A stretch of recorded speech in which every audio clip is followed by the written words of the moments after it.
Cette semaine, c'est le retour du MotoGP en Autriche avec un paddock en pleine ébullition entre le mercato et les rumeurs de rachat d'une écurie sur la grille. Il y a eu beaucoup de discussions pendant la trêve et je te résume tout ça aujourd'hui.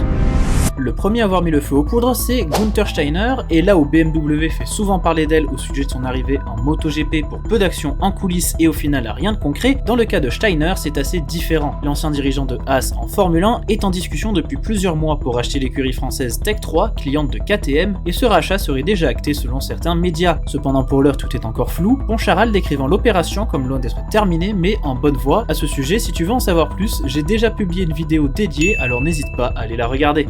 Côté mercato, Honda, Yamaha et Aprilia s'affrontent sur le dossier Diogo Moreira et selon Sky Italia, Ducati serait aussi sur le point d'entrer dans les discussions. Pour le moment, Yamaha, qui fournit aux pilotes ses motos d'entraînement, et Honda seraient les plus avancés sur le dossier, et ce qui explique tout l'engouement autour de lui, ce ne sont pas seulement ses bons résultats en MotoGP, car Manuel Gonzalez fait mieux en dominant le championnat depuis le début de la saison, mais ne semble pas pour autant être au cœur de discussions aussi apparentes. Ce qui favorise surtout Moreira, c'est sa nationalité brésilienne, à l'heure où le pays d'Amérique du Sud s'apprête à retourner au calendrier du MotoGP, une opportunité que chaque constructeur veut saisir afin de se développer sur cet énorme marché. Mais il n'y a pas qu'autour de lui que les discussions ont été lancées cet été. Chez Ducati, il semble que les Italiens veulent prévoir le long terme, en visant non pas 2026, mais 2027. Deux noms sont actuellement visés par la marque, son pilote Superbike, Nicolo Bulega, pour qui les choses semblent déjà actées, au regard de déclarations de plusieurs hauts responsables de la marque, qui l'annoncent déjà sur une Ducati en 2027, fort de son expérience sur le pneu Pirelli en Superbike, qui arrivera en MotoGP en 2027. L'autre pilote visé par la marque, ce serait l'Espagnol Pedro Acosta, en remplacement de Morbidelli, qui serait donc prolongé d'une année supplémentaire dans la VR46 en attendant l'arrivée d'Acosta.